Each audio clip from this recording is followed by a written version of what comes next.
Today I'll be testing out the Angry Mama microwave cleaner. Look inside my microwave, you can see there's all kinds of food splatter from overheating and over months. So the Angry Mama has a little marker there for how much vinegar you're gonna add. So I'll go ahead and fill that up to the line. You can also add lemon or lime juice too if you want to increase the aroma, but I didn't do that. And then just set it in the middle of the microwave and time it for 7 minutes, and we'll get that going. Been running for almost 2 minutes now, and I can start to smell the aroma of vinegar.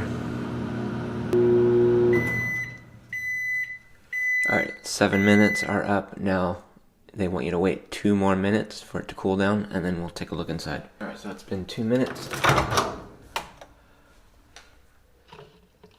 Doesn't feel too hot. Now we're gonna go in and wipe everything down. All that steaming action inside, it makes it really easy for all that food to be removed with either damp cloth or sponge. So I think it did what it's supposed to do. It did a really good job of removing a lot of that material and just made it so much easier to wipe off after the fact. As opposed to if you did it on your own, you'd be really scrubbing and struggling to get it all out.